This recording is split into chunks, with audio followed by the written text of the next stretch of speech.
السلام عليكم ورحمة الله وبركاته.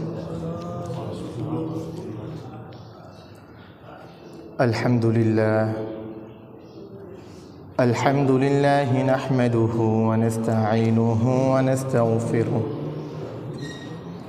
ونعوذ بالله من شرور أنفسنا ومن سيئات أعمالنا. من يهده الله فلا مضل له ومن يضلل فلا هادي له. وأشهد أن لا إله إلا الله وحده لا شريك له. وأشهد أن سيدنا ومولانا محمدًا عبده ورسوله أرسله بالحق بشيرا ونذيرا وداعيا إلى الله بإذنه وسراجا منيرا. فقد قال الله تعالى في كلامه المجيد وفي فرقانه الحميد: أعوذ بالله من الشيطان الرجيم. بسم الله الرحمن الرحيم. كانوا قليلا من الليل ما يهجعون وبالأسحار هم يستغفرون.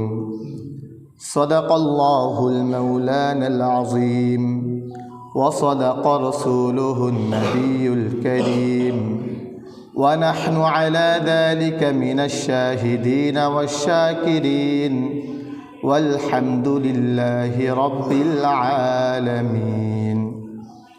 আমরা সকলেই নামাজে যে দুরূদটা পড়ে ওই দুরূদটা পড়ে নিই। اللهم صل على محمد وعلى آل محمد كما صليت على إبراهيم وعلى آل إبراهيم إنك حميد مجيد. اللهم بارك على محمد وعلى آل محمد كما باركت على إبراهيم وعلى آل إبراهيم إنك حميد مجيد. الحمد لله. আল্লাহ রাব্বুল ইজ্জাত ওয়াল জালালের কাছে অসংখ্য অগণিত শুকরিয়া।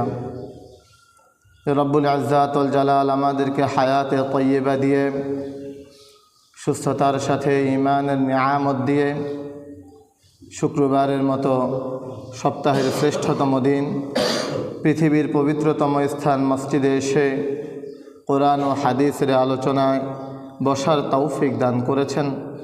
আমরা আমাদের মালিকের দরবারে মন প্রাণ উজাড় করে দিয়ে কালিমাত শুকর আদায় করে নিচ্ছি। সকলেই বলি আলহামদুলিল্লাহ। দুরুদ ও রহমত বর্ষিত হোক রহমাতাল লিল আলামিন ইমামুনা কুদওয়াতুনা হযরত মুহাম্মদ মুস্তাফা সাল্লাল্লাহু আলাইহি ওয়াসাল্লামের প্রতি। আল্লাহুম্মা সাল্লি আলাইহি আল্লাহুম্মা বারিক আলাইহি। সম্মানিত হাজিরিন, আমরা ইমানদার মুসলমানেরা ভগ্ন হৃদয় নিয়ে, ব্যথিত হৃদয় নিয়ে এই কয়েকটি দিন অতিবাহিত করছি।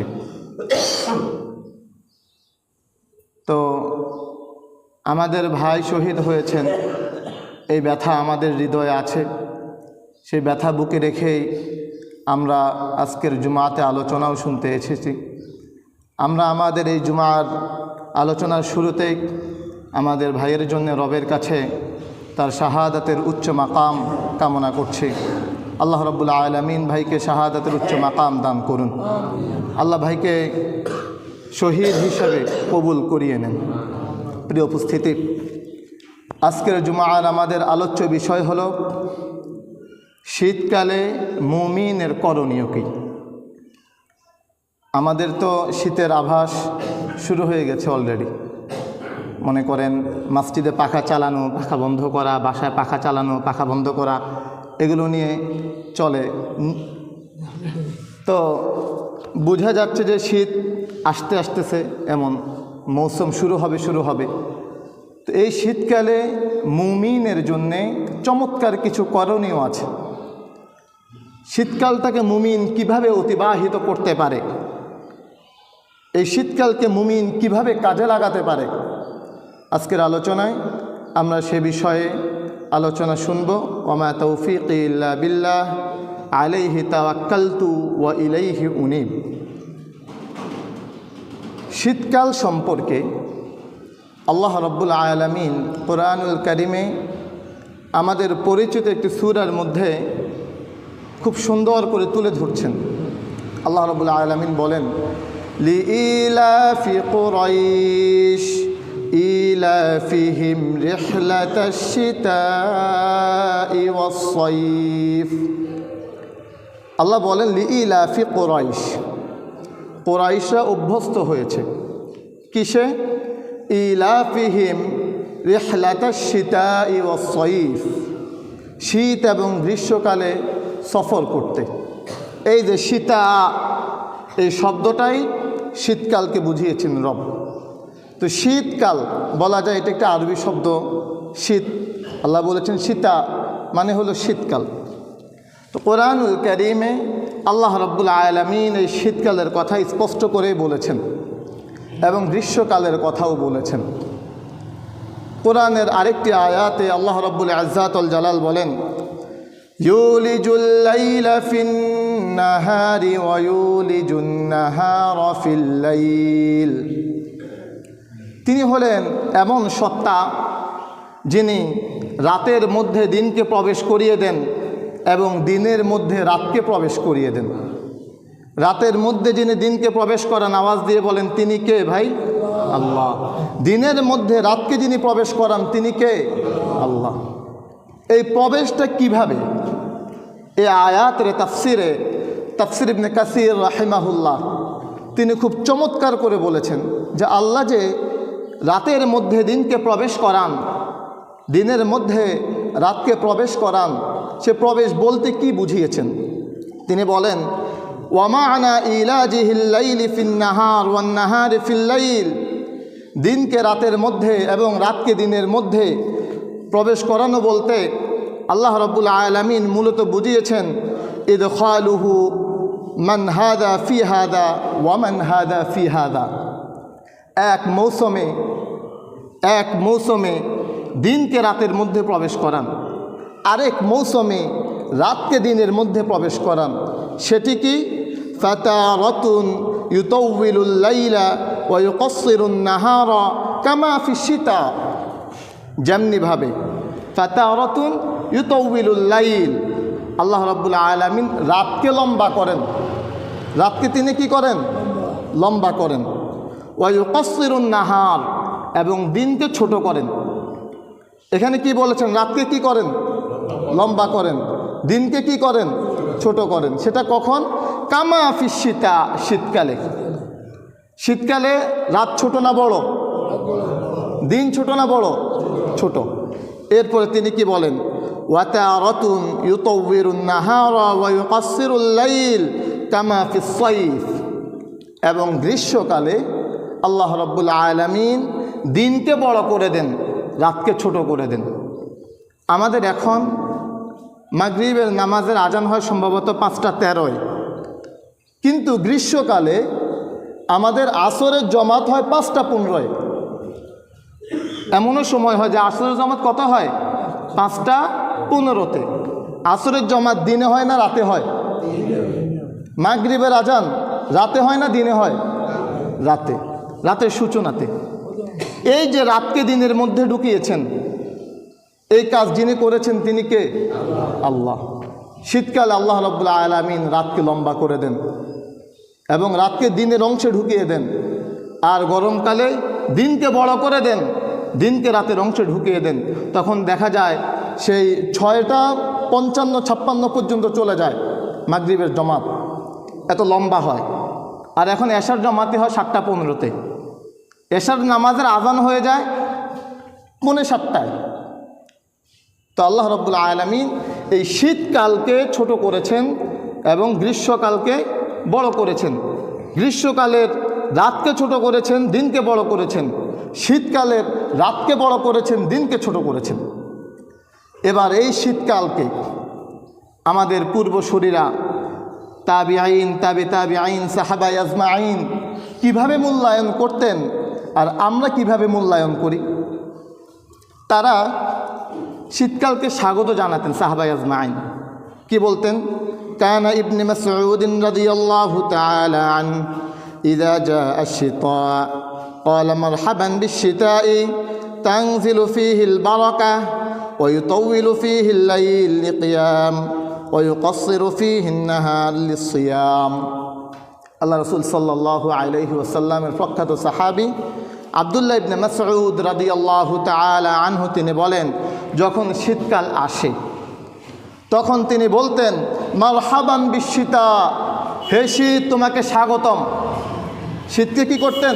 স্বাগতম জানাতেন।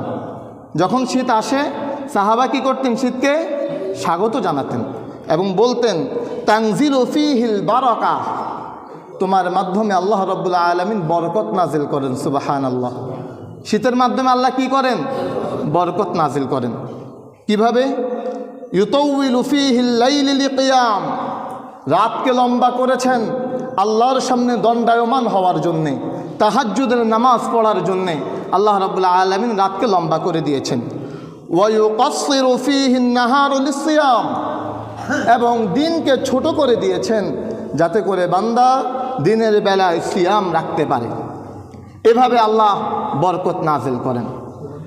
হাসান আল বসরি রাহিমাহুল্লাহ তিনি শীতকাল কিভাবে কাটাতেন তার ভাষ্যে তিনি বলছেন, বালাগনা, আমাদের সালফে সালিহিন যারা, আমাদের পূর্বসূরি যারা, তিনি তাদের কথা বলে তিনি বলছেন, বালাগনা আন্নাল মালাইকাতা তাফরাহু লিল মুমিনি মিনাশ-শিতা, যখন শীতকাল আসে তখন ফেরেশতারা মুমিনদের জন্যে, ইমানদারদের জন্যে খুশি প্রকাশ করেন। খুশি প্রকাশ করে কারা? ফেরেশতারা। কাদের জন্যে? মুমিনদের জন্যে। কখন প্রকাশ করে? যখন শীতকাল আসে তখন। এরপরে তিনি বলেন, কেন প্রকাশ করে ফেরেশতারা? কেন ফেরেশতারা মুমিনদেরকে বলেন যে তোমাদের জন্য তো খুশির সংবাদ আসতেছে, শীতকাল আসতেছে, তোমরা খুশি হও? কেন বলেন? কারণ হলো আন্নাল লাইলা তাওয়ীলুন ইয়াকুমুহু, শীতকাল এমন একটি কাল যেই কালে রাত অনেক দীর্ঘ হয় এবং বান্দা রবের সামনে দাঁড়ানোর সুযোগ পায়। ওয়া আন্না নাহারাহু কাসীরুন ইয়াসুমুহু, শীতকাল এমন একটি কাল যেই কালে দিন সংক্ষিপ্ত হয়, ছোট হয়, আর বান্দার জন্যে নফল রোজা রাখা সহজ হয়। এজন্যে ফেরেশতারা ইমানদারদেরকে এই খুশির সংবাদ দিতেন যে তোমরা খুশি হও, তোমাদের কাছে এমন এক মৌসুম আসতেছে যে মৌসুমের মাধ্যমে তোমরা রাতের বেলায় নামাজ পড়ে আল্লাহর অনেক নৈকট্য অর্জন করতে পারবে। যে মৌসুমে তোমরা দিনের বেলায় সিয়াম পালন করে আল্লাহর প্রিয় বান্দা হতে পারবে, এমন এক মৌসুমের সুসংবাদ তোমরা গ্রহণ করো। সেই মৌসুমের নাম কি ভাই? শীতকাল। শীতকালে বাস্তবিক অর্থে রাত বড় না ছোট? বড় না ছোট? দিন ছোট না বড়? ছোট। দিনের বেলায় রোজা রাখা কষ্টকর, মানে গ্রীষ্মের তুলনায় শীতকালে দিনের বেলায় রোজা রাখতে কষ্ট কম হয় না বেশি হয়? কম হয়। তো আসেন, এরপরে এই শীতকালকে তারা ইবাদতের বসন্তকাল মনে করতেন। তারা এই শীতকালকে ইবাদতের মৌসুম মনে করতেন। উমর ইবনুল খাত্তাব রাদিয়াল্লাহু তাআলা আনহু তিনি বলেন, আশ-শিতাউ গনিমাতুল আবিদিন, শীতকাল হলো এমন একটি কাল যেই কাল ইবাদতকারীর জন্য গনিমত স্বরূপ। সুবহানাল্লাহ। শীতকালে ইবাদতকারীর জন্য কেমন? গনিমত স্বরূপ। বলেন, শীতকালে ইবাদতকারীর জন্য কেমন? গনিমত স্বরূপ। গনিমত কি? গনিমত হলো এমন জিনিস যে জিনিস সহজে লব্ধ করা যায়, যে জিনিস সহজে পাওয়া যায়, ওই জিনিসের নাম হলো গনিমত। তো শীতকালে সহজে রোজা রাখা যায়, শীতকালে সহজে তাহাজ্জুদের সালাত পড়া যায়, এজন্য সাহাবায়ে আজমাইন শীতকালকে গনিমত বলেছেন। কাদের জন্যে? ইবাদতকারী যারা, তাদের জন্যে। ইবাদত যে করে না, তার শীতকালও কি আর তার গ্রীষ্মকালও কি, তার রমজানই কি আর রমজানের বাহিরে কি, তার জন্য সবগুলোই এক। আর ইবাদত যারা করে তারা শীতকালকে মূল্যায়ন করে, তারা শীতকালকে গনিমত হিসাবে নেয় যে এত দীর্ঘ এক রাত যে রব আমাকে দিয়েছেন, রাত শেষ পর্যায়ে আমি আমার রবের সামনে দণ্ডায়মান হব। আল্লাহ রসুল সাল্লাল্লাহু আলাইহি ওয়াসাল্লাম কীভাবে উপস্থাপন করছেন শীতকালকে? রাসূলুল্লাহ সাল্লাল্লাহু আলাইহি ওয়াসাল্লাম বলেন, আশ-শিতাউ রাবিউল মুমিন, শীতকাল হলো মুমিনের জন্য বসন্ত। শীতকাল কার জন্য বসন্ত? মুমিনের জন্য রাসূল বলেছেন। এবার মুমিন যারা, তারা শীতকালকে বসন্ত হিসেবেই নেবে। শীতকাল ইবাদতের বসন্ত। বসন্তকালে যেমন ফল ফলাদি অনেক বেশি হয়, শীতকালে তেমন ইবাদতের মাধ্যমে জান্নাতের সে নাজ নিয়ামত অনেক বেড়ে যায়। প্রিয় উপস্থিতি, এরপর আল্লাহ রাসূল বলেন বসন্ত কিভাবে? তালা লাইলুহু ফাকামাহু ওয়া কাসরা নাহারুহু ফাসিয়ামাহু, রাতের বেলায় রবের সামনে তাহাজ্জুদের নামাজে দাঁড়ানো সহজ হয়, দিনের বেলায় রোজা রাখা সহজ হয়। এই দীর্ঘ আলোচনায় যতগুলো উক্তি আপনাদের সামনে পেশ করা হলো, প্রত্যেকটা উক্তির পিছনে দুইটা আমল মৌলিকভাবে পাওয়া যায়। কয়টা আমল পাওয়া গেছে ভাই? দুইটা। এক নম্বরে কি? রাতের বেলায় তাহাজ্জুদের নামাজ। দুই নম্বরে দিনের বেলায় রোজা রাখা। তো আমরা আমাদের আলোচনার বিষয়ে বলেছিলাম শীতকালে মুমিনের করণীয়। এতক্ষণের আলোচনায় অন্তত আমরা দুইটা আমল পাচ্ছি। কয়টা আমল পাচ্ছি ভাই? দুইটা। এক নম্বরে তাহাজ্জুদ, এক নম্বরে কি? দুই নম্বরে নফল রোজা, দুই নম্বরে নফল রোজা। এবার আসেন, আমরা যদি শীতকালে তাহাজ্জুদের সালাত আদায় করি তাহলে সেই অবস্থাটা কেমন হয়? শুধু শীতকাল না, তাহাজ্জুদের সালাতের ব্যাপারে কি পাওয়া যায়? আবু হুরায়রা রাদিয়াল্লাহু তাআলা আনহু তিনি বলেন, রাসূলুল্লাহ সাল্লাল্লাহু আলাইহি ওয়াসাল্লাম বলেছেন, ইয়ানজিলু রাব্বুনা তাবারাকা ওয়া তাআলা কুল্লা লাইলাতিন ইলাস সামাঈদ দুনিয়া হিনা ইয়াবকা সুলুসুল লাইলিল আখির ফায়াকুলু মান ইয়াদউনি ফাস্তাজিব লাহু মান ইয়াসআলুনি ফাউতিয়াহু মান ইয়াস্তাগফিরুনি ফাআগফির লাহু। আবু হুরায়রা রাদিয়াল্লাহু তাআলা আনহু তিনি বলেন, আল্লাহ রাব্বুল আলামিন রাতের শেষ প্রহরে প্রথম আসমানে নেমে আসেন। আল্লাহ কোন আসমানে আসেন? প্রথম আসমানে। কোন আসমানে? প্রথম আসমানে। এসে রব কি বলেন? মাইয়াদউনি ফাস্তাজিব লাহু, কে আছো আমাকে ডাকবে, আমি তার ডাকে সাড়া দিব। সুবহানাল্লাহ। আমাদের ডাকে সাড়া দেওয়ার জন্য প্রস্তুত যিনি, তিনি কে ভাই? আল্লাহ। আপনি চিন্তা করতে পারেন, রব ডাকে আমাদেরকে, তিনি প্রথম আসমানে এসে আমাদেরকে ডাকেন যে বান্দা আমাকে ডাকো, আমি তোমার ডাকে সাড়া দেওয়ার জন্য প্রস্তুত। আল্লাহ আমাদের ডাকে সাড়া দেওয়ার জন্য প্রস্তুত হয়ে আছেন। তিনি বলেন যে বান্দা ডাকো, আমি সাড়া দিব। মাইয়াদউনি ফাস্তাজিব লাহু, বান্দা যখনই ডাকে আল্লাহ সাথে সাথে সাড়া দেন। সুবহানাল্লাহ। এরপর আল্লাহ কি বলেন?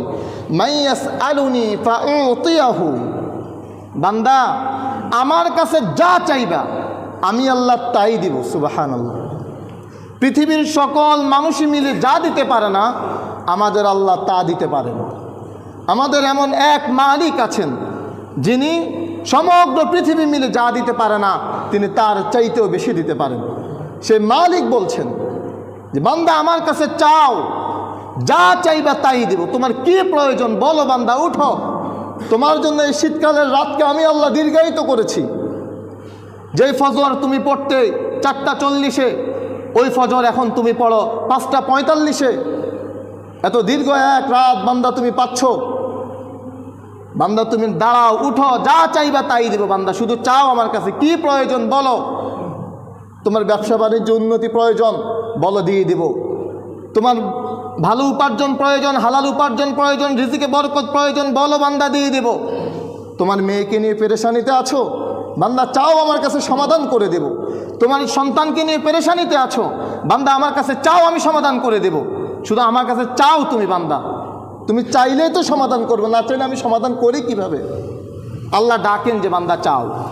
এরপর আল্লাহ বলেন, মাইয়াস্তাগফিরুনি ফাআগফির লাহু, আমার বান্দা যদি আমার কাছে ক্ষমা চায় তাহলে আমি আমার বান্দাকে সাথে সাথে ক্ষমা করে দিই। সুবহানাল্লাহ। আপনার জীবনের কত পাপ আল্লাহ ওটা দেখতে চান না। আল্লাহ শুধু দেখতে চান যে আমি আপনি রবের সামনে দাঁড়িয়ে রবকে বলি কি না যে মালিক, আমার জীবনে তো অনেক পাপ আল্লাহ, আমার জীবনে তো অনেক গুনাহ মাওলা, আমার তো অনেক অপরাধ আল্লাহ, আল্লাহ আপনি আমাকে ক্ষমা করে দেন। আমি শুধু ক্ষমা চাইতে দেরি হয়, আমার রব আমাকে ক্ষমা করতে কোনো দেরি হয় না। এমন এক মালিক তিনি ডাকেন। পৃথিবীর মানুষ অপরাধীকে খোঁজে শাস্তি দেওয়ার জন্যে, আর মালিক অপরাধীকে খোঁজে ক্ষমা করার জন্যে। পৃথিবীর মানুষ অপরাধীকে পেলে মারধর করে, আর মালিক অপরাধীকে পেলে, অপরাধী যদি মালিকের কাছে দুনিয়ার এই জীবনে ক্ষমা চেয়ে নিতে পারে, তাহলে তার জন্যে পরকালের ওই জীবনকে শান্তিময় জীবন করে দেন। সুবহানাল্লাহ। এমন এক মালিক তিনি আমাদেরকে ডাকেন। কখন ডাকেন ভাই? রাতের শেষ প্রহরে।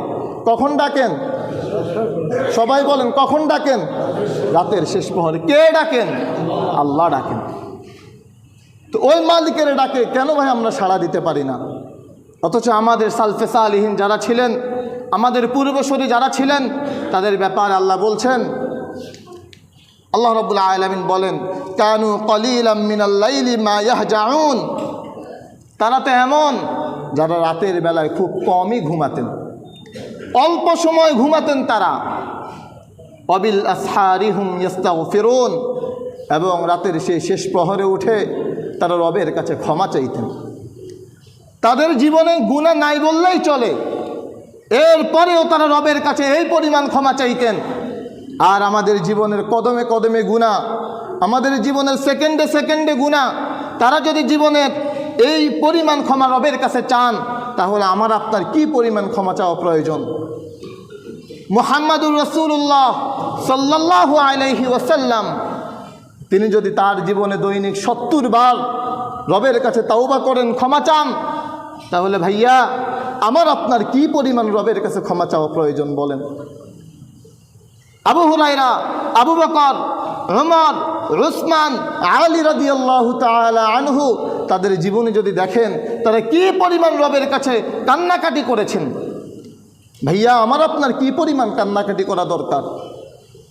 রাতের তাহাজ্জুদ পড়ার সময় আল্লাহ রাসূল সাল্লাল্লাহু আলাইহি ওয়াসাল্লামের পা ফুলে যেত, রক্তিম হয়ে যেত, কখনো কখনো পা ফেটে যেত। এই পরিমাণ ইবাদত করেছেন। কি পরিমাণ সময় দাঁড়িয়েছিলেন? কি পরিমাণ সময় দাঁড়িয়ে থাকলে পা ফুলে যেতে পারে, পা ফেটে যেতে পারে? কি পরিমাণ সময় দাঁড়িয়েছেন? তিনাকে যখন বলা হলো, ইয়া রাসূলুল্লাহ, আপনার জীবনে তো কোনো গুনাহ নাই, আল্লাহ তো আপনার অতীত ভবিষ্যৎ সব কিছু মাফ করে দিয়েছেন, এরপরেও আপনি এই পরিমাণ এত ইবাদত? তখন রাসূল বলছেন, আফালা ইয়াকুনা আবেদান শাকুরা। আমি কি আমার রবের শুকরগুজার বান্দা হব না? যেই রব আমাকে এত নাজ নেয়ামত দিলেন, আমি কি আমার সেই রবের শুকরগুজার বান্দা হব না? হে ভাইয়া, আপনি চিন্তা করেন, যেই রব আমাকে আপনাকে এত নাজ নেয়ামত দিলেন, আমি আপনি কি আমাদের সেই রবের শুকরগুজার বান্দা হব না? যেই রব আমাকে আপনাকে ডাকে পর্যন্ত, এরপরেও কি আমরা সেই রবের ডাকে সাড়া দেব না? ভাইয়া, এই শীতকালকে গনিমত বলা হয়েছে। গনিমত এজন্যই, শীতকালের রাত বড়, শেষ সাথে রবের সামনে দাঁড়ানো সহজ হয়। আর ওই শেষ সময় রব ডাকেন, আমরা দাঁড়ানোর চেষ্টা করবো তো ইনশাল্লাহ ভাইয়া? আল্লাহ আমাদেরকে তৌফিক দান করুন। তা আমরা বলেছিলাম যে শীতকালের মৌলিক 2টা আমল পাওয়া যায়। এক তাহাজ্জুদ, 2 নম্বর কি ভাই? রোজা। আচ্ছা, রোজার আলোচনা ঢুকার আগে এখানে আরেকটা বিষয় বলি। একজন তাবিঈ, সাহাবী না, একজন তাবিঈ, তিনি তার মৃত্যুর আগ মুহূর্তে কান্না করতেছেন, মুমূর্ষু অবস্থা কান্না করতেছেন। তখন অন্যান্য লোকজন বলতেছেন যে আপনি কান্না কেন করতেছেন? মৃত্যুকে ভয় পাচ্ছেন? দুনিয়া থেকে আরও কিছু দিন থেকে যেতে চাচ্ছেন? তিনি বললেন যে না, আমি তো মৃত্যুকে ভয় পাচ্ছি না, দুনিয়াতে আরও কিছুদিন থাকবো এই লোভ লালসা আমার নাই। আমি কান্না করতেছি এজন্যে যে শীতকালে রাত গভীরে আমি আমার রবকে সেজদা দিতে পারি নাই, ওখানে আমার কিছু গ্যাপ হয়ে গেছে। ওই যে গ্যাপ আমার হয়ে গেল, ওই যে ছেড়ে দিলাম আমি কিছু আমল, ওই আমলের জন্য, ওই ছেড়ে দেওয়া আমলের জন্য আমি কান্না করতেছি। কি পরিমাণ আমলও তারা জীবনে করেছেন, আর কি পরিমাণ আমলে থাকলে মৃত্যুকালীন ওই সময়টাতেও তাদের আমলের কথা যে আহারে আমার জীবনের অমুক বছরের অমুক মাসের অমুক দিনে তো আমি একদিনের তাহাজ্জুদ ছেড়ে দিলাম। ফরজ নামাজ না, ফরজ নামাজ না, নফল নামাজ। তাহাজ্জুদের নামাজ কি ফরজ নামাজ? নফল নামাজ। তাদের জীবনের নফল নামাজ ছুটলে তারা পেরেশান হয়ে যেতেন, আর আমরা খামখেয়ালিভাবে ফরজ নামাজ ছেড়ে দিই। তো আসেন আমরা 2 নাম্বার বিষয় বলছিলাম, সিয়াম রাখা। দিনের বেলায় দিন ছোট, রোজা রাখা সহজ হয়। আল্লাহ রসুল সাল্লাল্লাহু আলাইহি ওয়াসাল্লাম হাদিসের মধ্যে বলেন, আল গনিমাতুল বারিদাতু আস-সিয়ামু ফিশ-শিতা। শীতকালের সবচাইতে ঠান্ডা গনিমত হলো শীতকালে রোজা রাখা। এবং শীতকালে রোজা রাখার ব্যাপারে আরও অনেকগুলো বর্ণনা আছে। রাসূলুল্লাহ সাল্লাল্লাহু আলাইহি ওয়াসাল্লামের জীবনীতে তিনি নিয়মিতই সোমবার এবং বৃহস্পতিবার রোজা রাখতেন। কিবার বলেন? সোমবার বৃহস্পতিবার রোজা রাখতেন। কেন সোমবার বৃহস্পতিবার রোজা রাখতেন? আল্লাহ রসুল সাল্লাল্লাহু আলাইহি ওয়াসাল্লাম হাদিসের মধ্যে বলেন, তুরাদুল আমাল ইয়াউমাল ইসনাইন ওয়াল খামিস। সোমবার এবং বৃহস্পতিবার হলো এমন 2টি দিন, যেই 2টি দিনে বান্দার আমলনামা আল্লাহ রাব্বুল আলামিনের কাছে পেশ করা হয়। তখন তিনি বলেন, ফাউহিব্বু আন ইয়ারদা আমালি ওয়া আনা সায়েম। আমি মুহাম্মদ চাই আমার আমলনামাটা যখন আমার রবের সামনে পেশ করা হবে, আমার রব যাতে দেখে আমি রোজা রাখা অবস্থায় আছি। সুবহানাল্লাহ। তো আমলনামাকে শুধু তিনার পেশ করতো না, আমাদেরও পেশ করে ভাই, আমাদেরও পেশ করে। আলহামদুলিল্লাহ, আপনাদের মাঝে অনেক ভাই এমন আছেন যারা সোমবার বৃহস্পতিবার রোজা রাখার চেষ্টা করেন। আল্লাহ রাব্বুল আলামিন আমাদেরকেও সোমবার বৃহস্পতিবার রোজা রাখার তৌফিক দান করুন। একদিন যদি কেউ নফল রোজা রাখে, কয়দিন ভাই? একদিন। ফরজ না, নফল রোজা যদি কেউ একদিন রাখে, আপনি যদি এক সোমবারের রোজা পালন করেন, আল্লাহ রাসূল সাল্লাল্লাহু আলাইহি ওয়াসাল্লাম বলেন, মান সামা ইয়াওমান ফি সাবিলিল্লাহ বা'আদাল্লাহু ওয়াজহাহু আনিন নারি 70 খরিফা। কেউ যদি একদিনের নফল রোজা রাখে, রাসূলুল্লাহ সাল্লাল্লাহু আলাইহি ওয়াসাল্লাম বলেন, আল্লাহ রাব্বুল আলামিন তার থেকে জাহান্নামকে 70 বছর দূরত্ব করে দেন। সুবহানাল্লাহ। কয় দিনের রোজায়? একদিনের রোজায়। আর এই শীতকালে রোজা রাখা খুবই সহজ। আপনি সামান্য কিছু খেয়েও যদি সারাদিন রোজা রাখেন, আপনার পিপাসা পাবে না ওভাবে গরমকালে যেমন পায়। যদি কোনো ভাইয়ের এমন অসুস্থতা না থাকে যে ওষুধ খেতেই হয়, তাহলে প্রত্যেক ভাইয়ের উচিত চেষ্টা করা যে সোমবার এবং বৃহস্পতিবার রোজা রাখা। এতক্ষণ পর্যন্ত আমরা কয়টা আমলের কথা বললাম ভাই? 2টা আমল। 1 নম্বরে কি? তাহাজ্জুদের নামাজ। 2 নম্বরে রোজা রাখা। 3 নম্বর মুমিনের করণীয়। আল্লাহ রাব্বুল আলামিন রাসূলুল্লাহ সাল্লাল্লাহু আলাইহি ওয়াসাল্লামের মাধ্যমে আমাদেরকে হাদিসে জানিয়েছেন, قال النبي صلى الله عليه وسلم والله في عون العبد ما كان العبد في عون أخيه।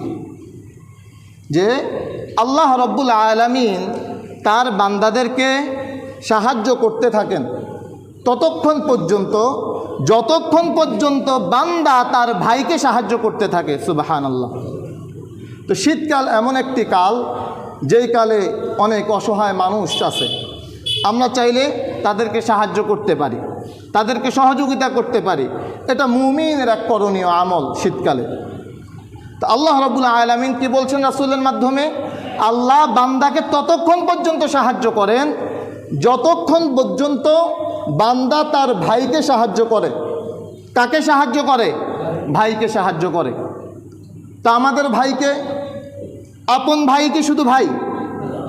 আল মুসলিমু আখুল মুসলিম, আল মুসলিমু আখুল মুসলিম।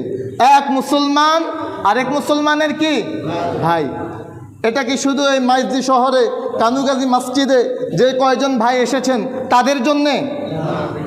মুসলমান যদি ঢাকাতে থাকে সে কি আমার ভাই কিনা? যদি মুসলমান ভারতে থাকে সে কি আমার ভাই কিনা? যদি আফগানিস্তানে থাকে আমার ভাই কিনা? পাকিস্তানের মুসলমান ভাই, সে আমাদের ফিলিস্তিনের মুসলমানরা ভাই।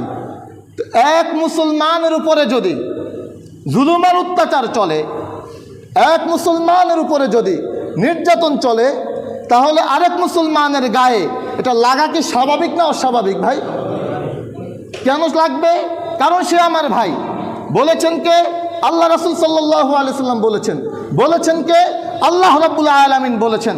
রাসূলুল্লাহ সাল্লাল্লাহু আলাইহি ওয়াসাল্লাম আরেকটি হাদিসে স্পষ্ট করে বলেছেন যে ঈমানদার মুসলমানেরা এমন যে কোনো জায়গায় কোনো মুসলমান যদি কোনোভাবে কষ্ট পায়, বিশ্বের আরেক মুসলমান যেই প্রান্তে থাকুক না কেন, তার হৃদয়ে সে কষ্ট অনুভব হবেই হবে যদি সে মুসলমান হয়।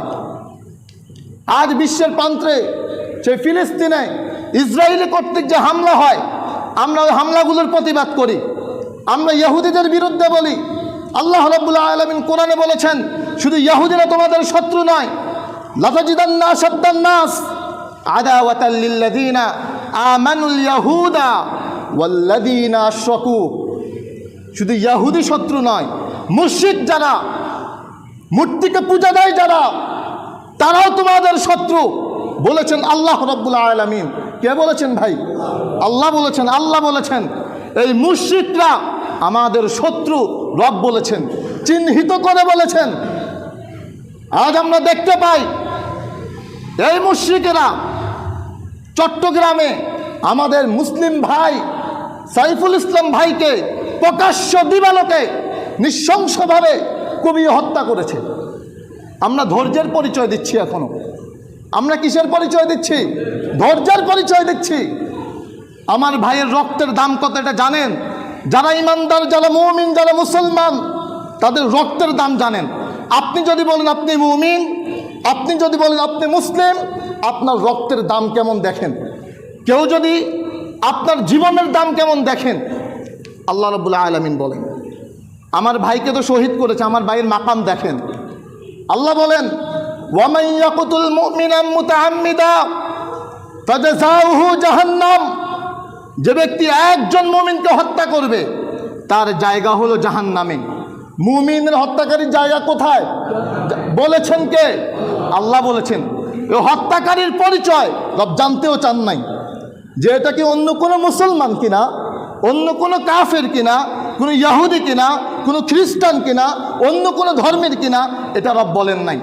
রব বলছেন আমার মুমিনের রক্ত যে ঝরাবে, আমার মুমিনকে যে শহীদ করবে, তার থাকার জায়গা জাহান্নাম। এতটুকু বললেও তো যথেষ্ট ছিল, কিন্তু না, রব থামেন নাই। মুমিনের জীবনের মূল্য রবের কাছে এত বেশি। আল্লাহ বলেন, ফাজাযাউহু জাহান্নামু খালিদিনা ফিহা।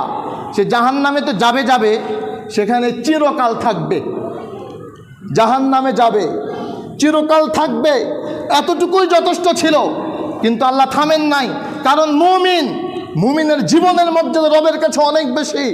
আল্লাহ বলেন, অগদিবাল্লাহু আলাইহি, তার উপরে আল্লাহ রাগান্বিত, ওয়ালা আনাহু, তার উপরে আল্লাহ লানত, ওয়া আ'আদ্দা লাহু আযাবান আযীমা, তার জন্যে আল্লাহ রাব্বুল আলামিন যন্ত্রণাদায়ক কঠিন আযাবের ব্যবস্থা করে রেখেছেন। পাঁচটা শাস্তির কথা রব বলেছেন। কার ব্যাপারে? মুমিনকে হত্যা করেছে যে তার ব্যাপারে, কারণ মুমিন রবের প্রিয় বান্দা। মুমিন রবের প্রিয়, এত প্রিয় যে যে হত্যা করবে মুমিনকে, তার থাকার জায়গা জাহান্নাম। শুধু জাহান্নাম নয়, সেখানে চিরকাল থাকবে। শুধু চিরকাল থাকবে তাই নয়, তার উপরে আল্লাহ রাগান্বিত, তার উপরে শুধু আল্লাহ রাগান্বিত নয়, তার উপরে আল্লাহ লানত, এবং তার জন্য আল্লাহ রাব্বুল আলামিন যন্ত্রণাদায়ক কঠিন আযাবের ব্যবস্থা রেখেছেন। এটা যে হত্যা করবে তার জন্য। এবার আসেন, যেটা প্রথমে বললাম যে রক্তের দাম কত। পৃথিবীতে এমন আছে না যে সাহাবায়ে আজমাইনের রক্ত এই জমিনে পড়ছে কি পড়ে নাই? বিশ্বের জমিনে সাহাবায়ে আজমাইনের রক্ত পড়ছে কিনা? রাসূলের রক্ত পড়ছে কিনা? আল্লাহর জমিন, আল্লাহর দ্বীন কায়েমের জন্যে আল্লাহর বান্দার রক্ত ঝরাইছে কিনা? যারা রক্ত ঝরাইছে, যারা আল্লাহর মুমিন বান্দাদের রক্ত ঝরাইছে, তাদের ব্যাপার আল্লাহ রাসূল হাদিসে বলছেন, লাউ আন্না আহলাস সামাই ওয়া আহলাল আরদি ইশতারাকু ফি দামি মুমিন। যদি সমগ্র আসমানবাসী, সমগ্র জমিনবাসী একত্রিত হয়ে একজন ইমানদার বান্দার 1 ফোঁটা রক্ত ঝরায়। কয় ফোঁটা? 1 ফোঁটা রক্ত, 1 ফোঁটা রক্ত।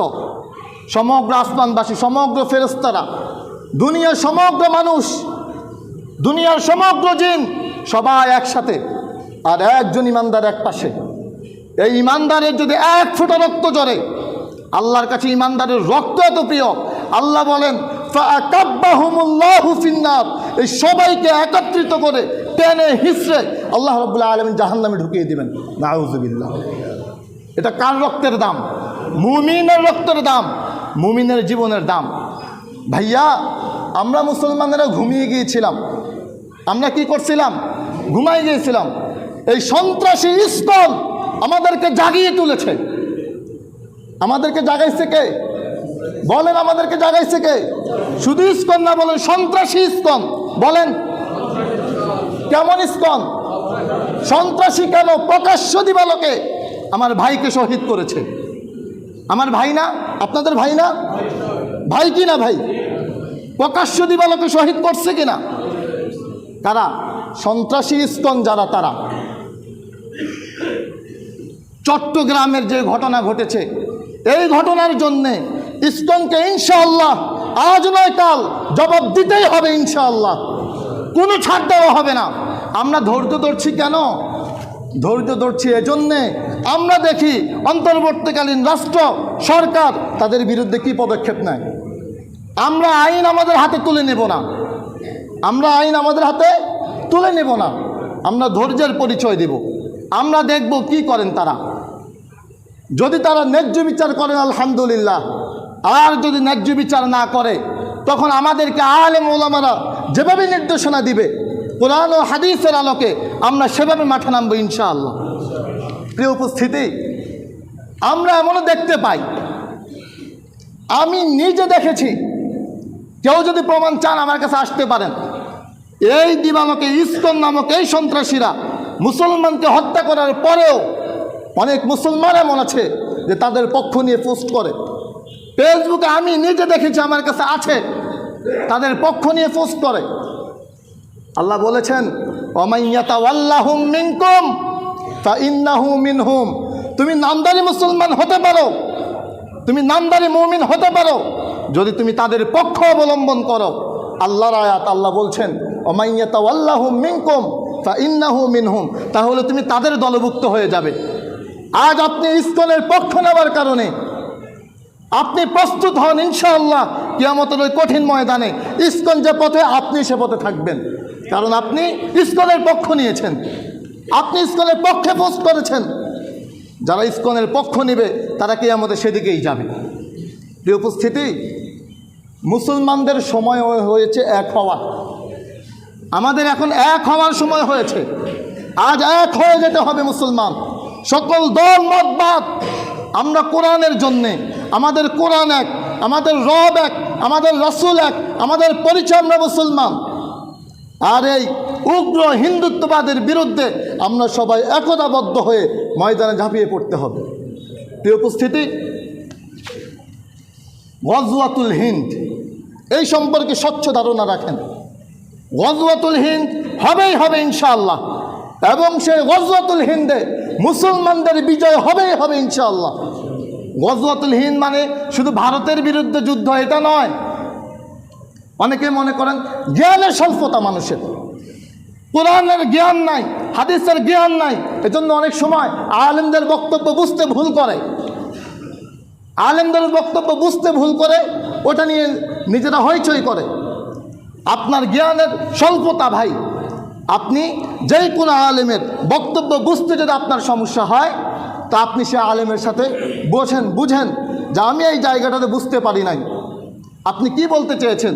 গজওয়াতুল হিন্দ মানে ভারতের সাথে যুদ্ধ নয়, ভারতে তো আমার মুসলমান ভাইও আছে। গজওয়াতুল হিন্দ মানে হলো সমগ্র একটা ভূখণ্ড আছে, ওটা পড়ালেখা করলে বুঝবেন যে ভূখণ্ডটা কোন জায়গা। মুসলমানদের সাথে এই মুশরিকদের যে যুদ্ধটা হবে, ওই যুদ্ধ হবে গজওয়াতুল হিন্দ। এবং সেই যুদ্ধে আল্লাহ রাসূল সাল্লাল্লাহু আলাইহি সাল্লাম বলেছেন যে মুসলমানদেরই বিজয় হবে। ওই যুদ্ধে বিজয় হবে কার? মুসলমান। আবু হুরায়রা রাদিয়াল্লাহু তাআলা আনহু তিনি বলেছেন আমি যদি সেই যুদ্ধ পেয়ে যাই, তিনি বলেন আমি যদি সেই যুদ্ধ পেয়ে যাই, আমি আমার হাদিসের মসনদ ছেড়ে দিয়ে আমার জান ও মাল দিয়ে আমি গজওয়াতুল হিন্দে শামিল হয়ে যাব। তো ভাই, আমরাও যদি গজওয়াতুল হিন্দ পেয়ে যাই, মুশরিকদের বিরুদ্ধে সেই গজওয়াতুল হিন্দের যুদ্ধ পেয়ে যাই, আমরাও আমাদের জান এবং মাল দিয়ে ওই গজওয়াতুল হিন্দে শামিল হয়ে যাবে ইনশাআল্লাহ। প্রিয় উপস্থিতি, এই যুদ্ধ মুসলিম যুদ্ধ নয়, গজওয়াতুল হিন্দ হবেই হবে ইনশাআল্লাহ। আর বিজয় কার হবে? মুসলমানের বিজয়। লম্বা হাদিসে রাসূল বলছেন, ওই যুদ্ধে অসংখ্য মুসলমান শহীদ হয়ে যাবে, একদল মুসলমান পালিয়ে যাবে, সামান্য কিছু মুসলমান যুদ্ধ চালিয়ে নেবে এবং বিজয় আল্লাহ তাদেরকে দান করবেন। যুদ্ধ এত ভয়াবহ হবে যে রক্ত হবে টাকনু পরিমাণ। কি পরিমাণ ভয়াবহ যুদ্ধ! আজ আমরা কোরআন থেকে দূরে সরে গিয়েছি, আজ আমরা ইসলাম থেকে দূরে সরে গিয়েছি, আজ আমরা রাসূলের সুন্নাহ থেকে দূরে সরে গিয়েছি, যার জন্যে জিহাদ আমাদের কাছে কঠিন মনে হয়। আজ আমরা হক কথাকে হজম করতে পারি না, অথচ এই কোরআনের কথাই বলতে হবে, এই হকের কথাই বলতে হবে। হক বললে বাধা বিপত্তি এগুলো আসবে। রাসূলের জামানায় হক বলার কারণে বাধা আসছে কি আসে নাই? সাহাবায়ে আজমাইনের উপরে বাধা আসছে কি আসে নাই? শুধু কি বাধা, মার পর্যন্ত খেয়েছেন, শহীদ হয়ে গিয়েছেন। তো আমরা তো সেই রাসূলের উম্মত, আমরা সেই সাহাবায়ে আজমাইনের উত্তরসূরি। হক বলতে গিয়ে যদি রাসূল মার খেতে পারেন, রাসূল গালে থুতু নিতে পারেন, তো হক বলতে গিয়ে আমার মতো তাওহীদ, আমার মতো এক নগণ্য গোলাম মার খেলে সমস্যাই কি? হক বলতে গিয়ে যদি সাহাবায়ে আজমাইন শহীদ হয়ে যেতে পারেন, হক বলতে গিয়ে আমার মা যদি সন্তান হারাবে, হক বলতে গিয়ে আমার স্ত্রী যদি বিধবা হয় বিধবা হবে, হক বলতে গিয়ে আমার সন্তান যদি এতিম হয় এতিম হবে, কিন্তু হক বলা থেকে আমরা কখনোই পিছপা হব না ইনশাআল্লাহ। প্রিয় উপস্থিতি, আজ বলছি মূল কথা এটা যে মুসলমান এখন আর ঘুমানোর সময় নাই, এখন জেগে ওঠার সময়, এখন দাঁড়ানোর সময়, এখন সামনের দিকে অগ্রগামী হওয়ার সময়, এখন আর বসে থাকার সময় নয়। বিজয় আমাদের সামনে, এগিয়ে যেতে হবে সামনে। বিজয় আল্লাহ রাব্বুল আলামিন আমাদেরকে দিবেন ইনশাআল্লাহ। প্রিয় উপস্থিতি, এই লম্বা আলোচনার মূল কথা, আমরা ধৈর্য ধারণ করব, আমরা অপেক্ষা করব, আমরা দেখব রাষ্ট্র কি ফয়সালা নেয়। এরপরে আমাদের ঊর্ধ্বতন আলেম ওলামারা আমাদেরকে যে সিদ্ধান্ত জানাবেন, ইনশাআল্লাহ আমরা সেই সিদ্ধান্তের উপর অটল হব। শুধুমাত্র তাই নয়, আপনারা যদি বলেন যে একজন সাইফুল ইসলামের জন্য হুজুর আপনি এত মাঠে নেমে যাবেন, ময়দানে নেমে যাবেন, কত গরম আলোচনা, ওই যে বললাম, আপনার যদি ইসলাম সম্পর্কে পড়াশোনা থাকতো তা আপনি আর এ কথা বলতেন না। একজন উসমান রাদিয়াল্লাহু তাআলা আনহু, কি বললাম ভাই? সবাই বলেন, নাম কি বলেছি? উসমান রাদিয়াল্লাহু তাআলা আনহু। তিনাকে আল্লাহ রাসূল সাল্লাল্লাহু আলাইহি ওয়াসাল্লাম মক্কায় পাঠাইছেন একটা সংবাদ নিয়ে। তো মক্কা থেকে বলা হলো যে উসমানকে শহীদ করে দেওয়া হয়েছে। আল্লাহ রাসূল সাল্লাল্লাহু আলাইহি ওয়াসাল্লামের কাছে শুধুমাত্র একজন সাহাবীর কথা আসছে যে উসমান শহীদ হয়েছে। রাসূলুল্লাহ সাল্লাল্লাহু আলাইহি ওয়াসাল্লাম সাহাবায়ে আজমাইনের পক্ষ থেকে বায়াত নিয়েছেন যে আমাদের জীবনের শেষ রক্ত থাকা পর্যন্ত এই কাফেরদের বিরুদ্ধে, মুশরিকদের বিরুদ্ধে আমরা জীবনভর লড়াই করে যাব ইনশাআল্লাহ। তো যদি উসমানের একজনের জীবনের জন্যে রাসূল এই বায়াত নিতে পারেন, আরও অনেক ইতিহাস এমন আছে একজনের জীবনের জন্যে আল্লাহ রাসূল সংগ্রাম করেছেন, লড়াই করেছেন। মুতার যুদ্ধ শুধুমাত্র একজনের জীবনের জন্য লড়াই হয়েছে। বনু কুরাইজাকে একজনের জীবনের জন্য মদিনা থেকে বাহির করে দিয়েছেন। এটা যদি পড়েন তখন দেখতে পাবেন যে মুসলমানদের জীবনের দাম কত। মুসলমানদের জীবন এত হেলাফেলা না যে লা ইলাহা ইল্লাল্লাহ মুহাম্মাদুর রাসূলুল্লাহ যে পড়েছে তার দাম এই পুরো দুনিয়ার চাইতেও তার দাম বেশি। আমার আপনার দাম পুরো দুনিয়ার চাইতে বেশি। এই রক্ত, এক ফোঁটা রক্তের দাম পুরো দুনিয়ার চাইতে বেশি। আমি আপনি নিজেকে চিনি নাই। আপনি দামি মানুষ, আপনি মর্যাদাবান মানুষ, আপনি শ্রেষ্ঠ মানুষ। কেন? কারণ আপনি কালিমা পড়েছেন, আপনি রবকে বিশ্বাস করেন, আপনি রাসূলকে ভালোবাসেন, তাই তো ভাই আমরা আমাদের মূল আলোচনায় ফিরে যাই। আমরা বলছিলাম যে শীতকাল হলো এমন এক কাল যেই কালে গরিব অসহায় মানুষ থাকে, তাদেরকে সাহায্য সহযোগিতা করা। এ পর্যন্ত 3টা আমল বলেছি। 1 নম্বরে কি বললাম ভাই? তাহাজ্জুদের নামাজ। 2 নম্বরে রোজা রাখা। 3 নম্বরে অসহায়কে সাহায্য করা। 4 নম্বর আমল, মুসলমানকে আপনি যদি এক মুসলমান হয়ে আরেক মুসলমানকে পোশাক পরিধান করান, একটা কাপড় দেন শীতের। আল্লাহ রাসূল সাল্লাল্লাহু আলাইহি ওয়াসাল্লাম বলেন, আল্লাহ রাব্বুল আলামিন জান্নাতে এটার জন্য স্পেশাল এক সবুজ কাপড় আপনাকে দান করবেন। সুবহানাল্লাহ। এই 4টা আমল আমরা বললাম ভাই। আল্লাহ রাব্বুল আলামিন আমাকে সহ আপনাদেরকে আমল করার তৌফিক দান করুন। ওয়া আখিরু দাওয়ানা আনিল হামদুলিল্লাহি রাব্বিল আলামিন।